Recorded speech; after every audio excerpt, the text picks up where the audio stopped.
We do not realise the vision of our nation's founders and demand that both Labor and the Coalition stop putting self-interest above the people, then the terrorist attack at Bondi is only a taste of what is to come.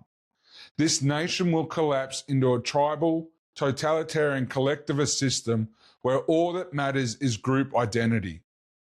The voting system is corrupt, undemocratic, and deeply flawed. It allows idiots not only to rise to the so-called leadership positions, but to remain there. Whether you call it collectivist, socialist, or unconstitutional, as long as this system stays in place and rewards incompetence, Australia will continue to decline and become more volatile. It already has. Just look at the past 20 years. In 2005, people identified with Islamic ideology attacked innocent Australians, leading to the Cronulla riots.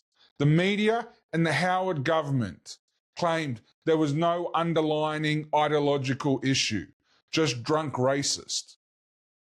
In 2014, the Lint calf siege occurred. Again, we were told it was a mentally ill Muslim acting alone, misrepresenting his faith.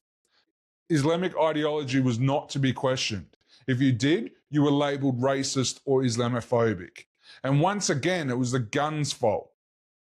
In 2015, police employee Curtis Chang was murdered. Again, not as a result of ideology. Again, if you held Islam as an ideology to account, you were racist or Islamophobic. Again, it was the guns' fault. In 2017, the Brighton siege occurred. Another individual aligned with Islamic ideology killed a receptionist and injured 3 police officers. Once again, do not hold the ideology to account, or you are a racist and Islamophobic.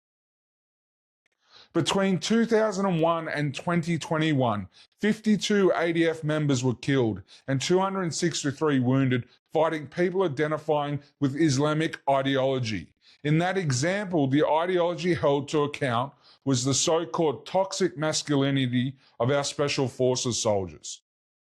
Which brings us back to Bondi.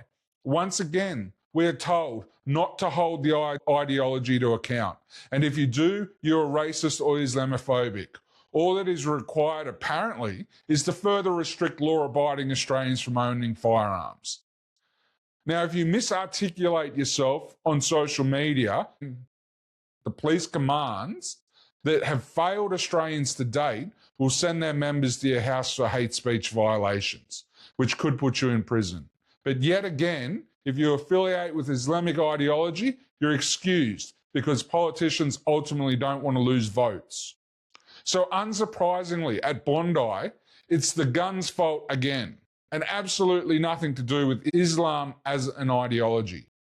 Even Islamic scholars acknowledge that Islam is a violent ideology, which is fundamentally incompatible with Western civilization, liberal democracy, and the Australian way of life.